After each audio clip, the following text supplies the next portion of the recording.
Do you have a weakness that you think about a lot? I mean, you might have a mild dislike for this thing, or you just hate it. But regardless of how you feel about it, the good news is that through your weakness, you can discover untold strength, and I can help you with that. Stick with me.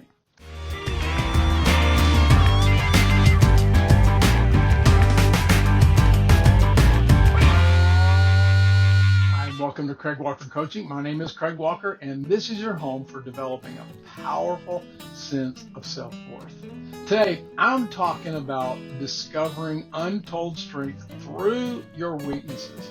I know it sounds like a stretch because we don't typically put weaknesses and strengths in the same conversation. But we all have weaknesses, don't we? Some of them, they're more troubling than others. Some weaknesses you can change, like my weakness for chocolate chip cookies. Now, you might think you can't change it like but you really can, and so can I. See, the weaknesses that I'm talking about, these are the things that you cannot change. These are the things that give us the most trouble, aren't they? But listen, they're also the things that through them you can discover untold strength. And when you get what I'm going to share with you today, you can even learn to love your weaknesses. So let me tell you where the motivation for this talk came from. I needed it. This is for me. I shared with you in my last talk that lately I've really struggled to accept myself, personally my build, or specifically my build. I've never really been a big guy, but since my heart surgery, the change in my diet, as well as the natural effects of aging, my build is trending downward. Full disclosure, I've lost 15 pounds since September. That's a lot to lose really fast when you're not big already. And, someone came along and decided they would pay me a compliment. You know what they called me? They said, "Oh, he's such a cute little old man." Oh, that hurt. It wasn't a compliment to me at all. It was like a dagger in my chest. And I knew if I continued to ruminate, to dwell, to think on this is gonna drive me downward more. I'm gonna lose my joy, and I'm not gonna be a cute little old man. I'm gonna be a cranky little old man, and I'll poison everyone around me. So I had to do something about it. Now here's something that I've learned, and this is not new to me, and maybe it's not new to you, but you need to hear it. And it's this. I hope you write it down. God gives untold strength to those who focus on Him in and through their weakness rather than just focusing on their weakness. Let me say it again. God gives untold strength to those who focus on Him through their weakness rather than just dwelling on their weakness. I know this is counterintuitive. We naturally focus on that which we don't like, our weakness. We say things like, and I've done this too, and I'm sure you have, "I'm so lame," or "I'm so skinny," or "I'm so tall," "I'm so short," "I'm so unattractive." Or if you're really being mean to yourself, you might say, "I'm so ugly." You might say, "I'm so," and fill in the blank, whatever it is for you. How do we take these weaknesses and discover strength? I think we have to find a new way, and this is how you do it. You find a new and a true way to think about your weakness. It's important that you heard what I said completely. Think about it again. You have to find a new and true way of thinking. You're not just thinking differently, you're thinking correctly. So I'm going to walk you through an abbreviated version of a process that I teach in Truly a Masterpiece called Reflect. This is the 30,000-foot view of what we do. Now, are you ready? I want to walk you through it. This will help you. Number one, you have to discover what's really bothering you. This is the first step. Discover what's really bothering you. This step requires some hard work, some real thinking. So you're sad, or you're mad, you're angry, you're depressed, whatever it is. You're lacking energy. You feel down. You're blue. But you blow it off like it's just a bad day. Rather than do that, rather than dismiss your feelings as is related to the weather or someone's offhanded comment, what you want to do is trace your feelings back to what you're thinking. Trace your feelings back to your thinking. In other words, what thoughts are driving that down, sad, anxious, angry, mad mood that you're in? See, the best way to do this is to pull aside and reflect. This is where you get alone and you really think about what you're feeling and then ask what's making me feel this way? What's driving that? What am I thinking that's giving me these kind of emotions? Ask the question, why am I sad? Or why am I angry? Why am I anxious? Why am I depressed? And keep asking till you get some things that come to your mind. While you're doing this, invite God's help. This is modeled for us in the Psalms by King David. He prayed, "Search me, O God." You know that verse, don't you? And know my heart. Test me and know my anxious thoughts. He said, point out anything in me that offends you and lead me along the path of everlasting life. This mood you're in, it's offensive to God and it's hurtful to you. So let's do something about it. Let's rethink it. Now, last weekend I noticed in my life that I was being sharp and defensive in my tone in my responses to Debbie.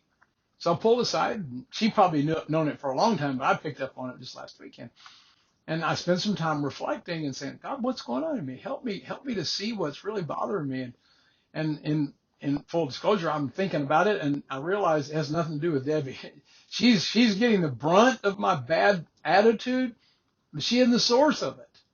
I wrote down the things that were bothering me, and I came up with 3 that I had to process. And number 1, I said, well, I've got a rapidly approaching deadline, and I'm not going to make it. And the house is coming due. The loan, the new construction loan is due February 1st. I'm not going to make it.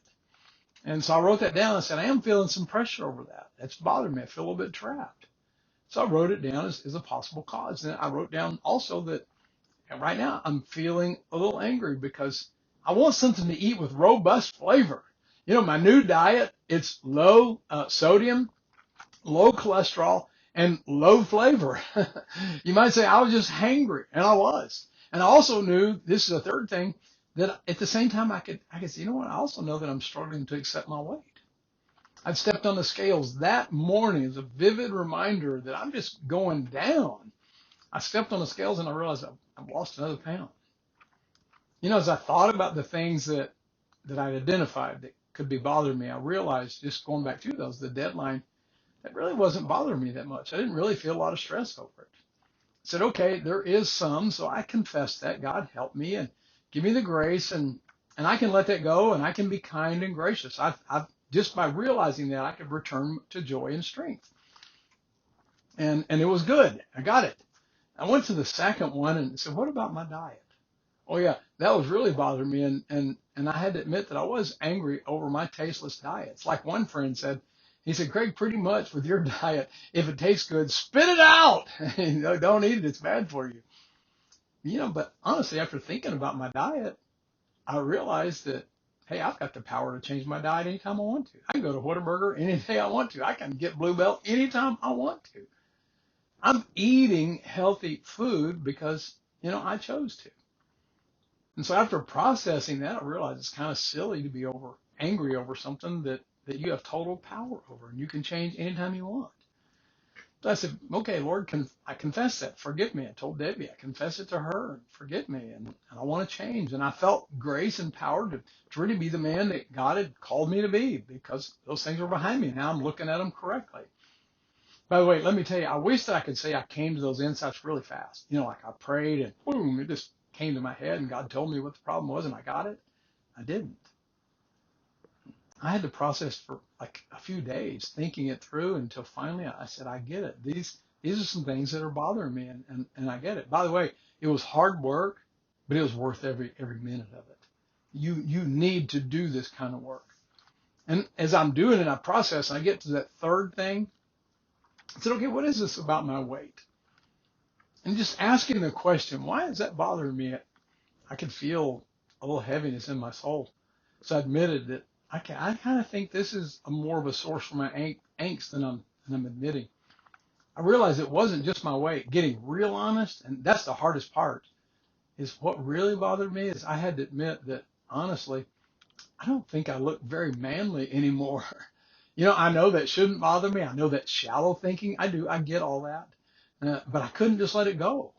I couldn't just change my mind. And by the way, I can't change my build either. I can exercise, I can do things, but there's just so much strength you're going to get back in this season of my life. My build, it's here to stay. And it's like I told my mom one time, Mom, you can get over a cold, but you can't get over it being old. And that's what's happening to me. And I think that's really what was bothering me. So I took that, not being able just to release it quickly, I took it to the second step. And that's what I want to give you now. You've got to discover a new and a true way of thinking about your weakness. Discover that new and true way of thinking about your weakness. Again, it takes hard work. It does. Let me give you an example from the scriptures. The Apostle Paul had this thorn in the flesh, and he prayed about it. God, help me. God, do this. God, whatever. And he admitted that he prayed 3 times, and each time God answered him. Every time. And God said, no, I'm not going to take away your thorn because my grace is enough for you. Do you get that? He prayed 3 times, and every time God answered him, and he didn't really get it. He's kind of like arguing with God. No, God, fix it. No, God, change it. Isn't that what you and I do? Listen, if Paul struggled to get it, if he struggled to get it, the guy that wrote 13 books of the Bible, the guy that God used to take the gospel to parts of the world that you and I have never seen, where no one else had ever taken the gospel, then don't you think if he struggled, you and I are going to struggle a lot too? And we are. But Paul tells us, this is something he learned. He said, if you prayed and your mood doesn't change, then God's probably answering you. The problem is you're not thinking right. So you need to change your thinking. He goes on to write in Philippians chapter 4. He said, fix your thoughts on what is true, what is honorable, what is right, pure and lovely and admirable.